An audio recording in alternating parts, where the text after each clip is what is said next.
Good afternoon, Miss Marie Chris. Good afternoon, ma'am. Okay, Miss Marie Chris, can you tell me about yourself? I'm Maricris B. Solweta. I live in Iloilo City. I'm 24 years old Okay, I have few questions for you to answer, so let's start. Why do you want to work as a maid?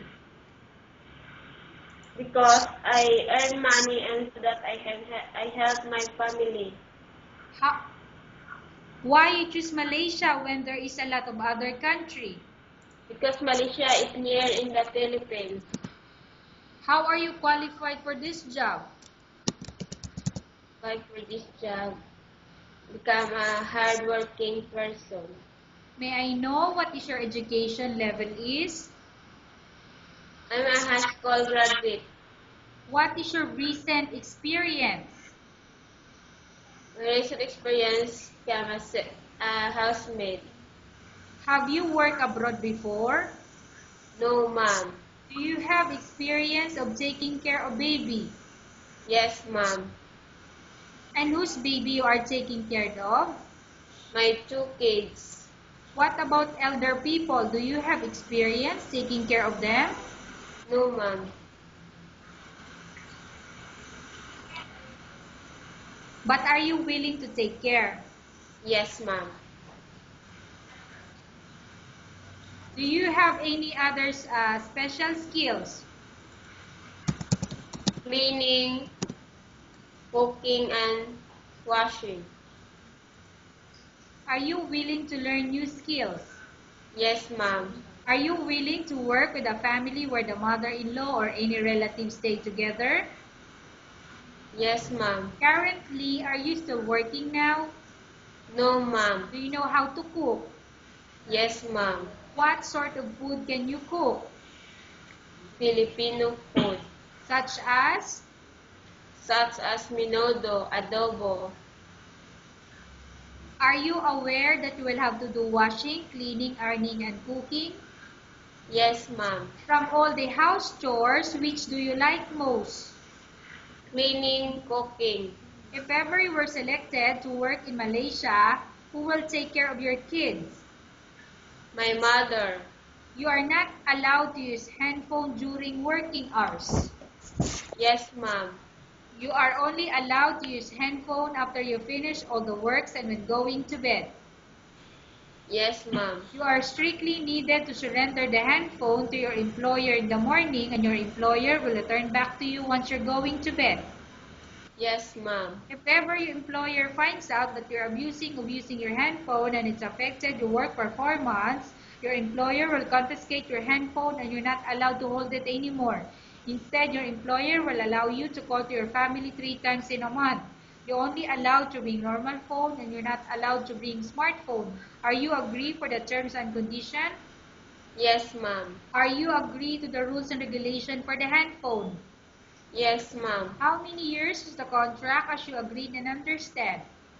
2 years, ma'am. Can you describe for me your ethics or your attitude?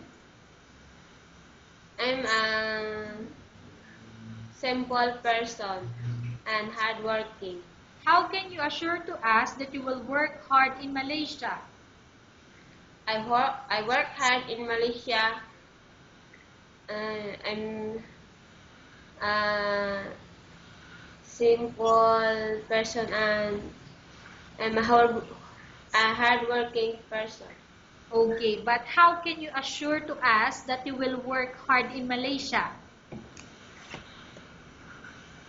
I'm assured that I will do my best. Okay. Can you promise not to use the telephone without the permission of your employer?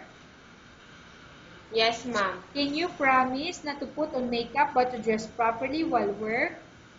Yes, ma'am. Can you promise not to invite friends and relatives without the consent of your employer? Yes, ma'am. Can you promise not to ask for advance salary from your employer under any circumstances? Yes, ma'am. Do you really understand of the rules and regulation of the agency? Yes, ma'am. Do you pay any placement fee for you to come to Malaysia to work as a maid? No, ma'am. Do you have any history of sickness, example breast cancer or any other illness? No, ma'am. Do you suffer from any skin diseases, allergy, or physical defect? No, ma'am. Have you suffered from any serious illness? No, ma'am. Have you undergone any operation? No, ma'am. Are you medically fit? Yes, ma'am. Are you in any medication? No, ma'am. Are you allergic with any food? No, ma'am. Are you prepared to work for the employer of any race? Yes, ma'am. Are you prepared to eat the type of food taken by your employer? Yes, ma'am. Are you afraid of being left alone in the house? Yes, ma'am. Marie Chris, can you hear my question? Are you What, ma'am? afraid of being left alone in the house? No, ma'am. Are you afraid of dogs or other pets? Yes, ma'am. So what pets you are afraid of? Or what animals you are afraid of? Dogs. Can you promise to work according to instruction from your employer? Yes, ma'am. Do you have any immediate family working in Malaysia? No, ma'am. Okay, Miss Marie Chris, we have finished our question section. Let's go to case study. I have a case study for you and I want you to answer me truthfully. Upon arrival in Malaysia within 6 months, if ever any of your family members pass away, what will you do? Will you continue to work till finish your contract or you will go back? I finished my contract, ma'am. Tell us about yourself and why do you want to work in Malaysia as domestic helper? I'm Maricris B. Solweta. I work in Malaysia because I earn money and so that I can help my family. Okay, Miss Marie Chris, what do you want to tell to your employer who watching your video? Hi, ma'am. If you choose me, I will do the best.